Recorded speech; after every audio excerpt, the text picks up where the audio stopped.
Imagine an entire short film shot in a car. No drone shots, no outside B-roll, just two people having a conversation. When we began scripting Taxi, I knew there were two key elements that would either make or break the film: actors and lighting. Finding great actors was the easy part, so the next challenge was to get the lighting right. In this video, I'm going to break down my formula for lighting a car scene using a variety of techniques. Until now, virtual production was something that felt out of my reach, at least until I met Coleman Brits. Barely a minute into our first conversation, I said, "Dude, I want to work with you on my next film." Things just clicked, and after visiting their studio, I was hooked, but I also knew that I had my work cut out for me. If this film was going to work, the lighting will need to look realistic. This was my first time attempting this medium, and I have to say I'm pretty blown away by what's possible. We shot the entire film in 8 hours, purely because of how quick and easy it is to change setups. Once you have a formula dialed in, you only need to make a few minor tweaks to every scene. So we'll take a look at this front angle first. Before looking at the lights, it's important to establish the white balance of the camera. I shot this on the Sony FX3 at 3200 Kelvin the entire time. This gave me some room to play with color contrast, with all my bicolor lights going down to 2700 Kelvin, and I maxed out at 5600 Kelvin on the cooler side. Looking at the BTS, the most obvious light source are these two Nanlite power tubes on both sides acting as running street lights. The Nanlink app has a setting specifically for driving scenes, and it's a necessary dynamic that is difficult to emulate manually. I had the two tubes positioned to run past the windows of the occupants, with the driver's one in the front and the passenger in the back. Next, you want to get some constant ambient light in the front to bring some life into the shadows. Here I used the PavoSlim 240CL on 1% set to 4000 Kelvin. This is cooler than the camera's white balance, but is more realistic to the inside of a car at night. The CL is the longer horizontal version of the PavoSlim, which perfectly fits a car front window, giving me a softer fill without making it feel obvious. Next, we need a key light on Reynardt, and we need it strong enough to keep some shadow on the camera side. Here I used an Alien 150C with a softbox and a grid on 3200 Kelvin to match the camera. And now we already have more color separation in the scene, with a cooler ambient light and the warmer tube lights. It was still a bit too dark on the shadow side, especially when the street lights weren't showing. I decided to focus on Cara first, so we'll get back to this in a moment. I wanted a big soft source on her, and I couldn't think of a better option than shooting double diffused through a parabolic softbox. I had my Forza 500 Mark II bicolor set to 3200 Kelvin, shooting through a 4x4 quarter diffusion frame. Now back to that fill light from the dark side. I used an Alien 300C, also on 5600 Kelvin, to add a cooler fill on Cara, and I positioned it in a way that it just spills a little bit onto Reynardt, creating nice contrast of blue on the face.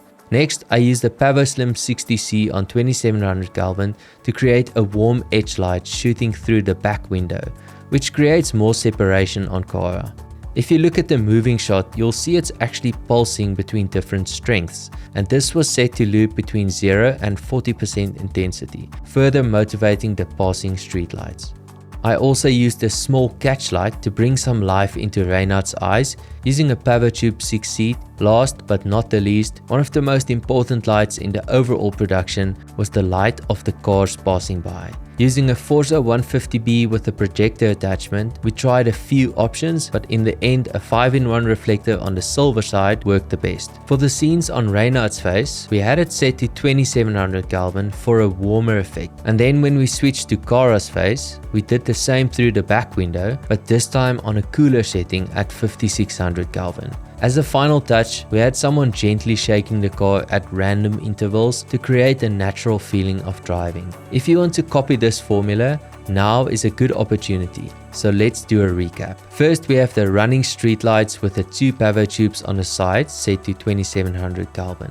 Next, we push some ambient light into the car through the front window with the PavoSlim 240CL at 4000 Kelvin. The camera is positioned on the shadow side at 3200 Kelvin. Next, we have an Alien 150C also at 3200 Kelvin as a key light on Reynardt's face, followed by a 120 softbox on a Forza 500 bicolor, shooting double diffused through a 4x4 quarter frame. On the left as a fill light, we have the Alien 300C at 5600 Kelvin, shooting fill back into Cara's face and spilling over into Reynardt, creating some color separation on the dark side. Then we have a PowerSlim 60C on 2700 Kelvin to create an edge light on Cara's back.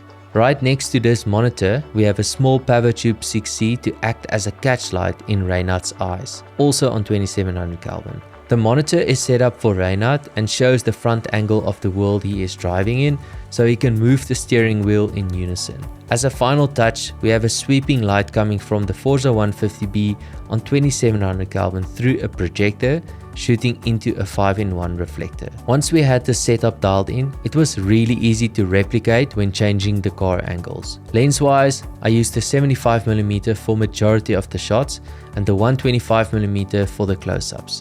The only time I used the 50mm was inside the car getting the close-ups of the plane, and this medium shot when Reynardt pulls over and hands her the plane. Before I continue, I just want to share some exciting news with you first. Some of you might know that I released a color grading course in 2024, and after signing up over 500 students, I'm happy to announce that I will also create a lighting course this year. It will be unlike anything I've done on YouTube, with a strong focus on practical comprehension, from high-key commercial looks to low-key cinematic moods. If you want to learn lighting in a more systematic way, this will be a worthy investment. I don't have an official launch date yet, but if you would like to be notified, you can sign up at the link below. Back to the car scene.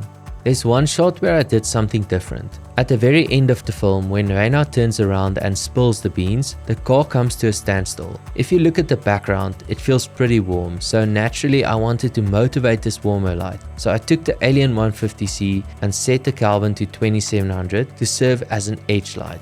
This time I used a big soft source on Reynardt to wrap some more light into the face. Again, matching the camera for more neutral skin tone, but I love how the two blend together. You still get the sense of the warm light coming from the window, but the skin is not orange. To keep some of the dynamic of passing cars, we used a projector on the reflector again and just let it slowly go over his face every now and then, and at the climax moment in the film, this helps to transition to the next cut where Cara turns around. For the side angles, we changed the temperature to match the background, again at 2700 Kelvin, but this time using a polyboard in front of the Alien 150C to add some extra movement, making the motivation more realistic.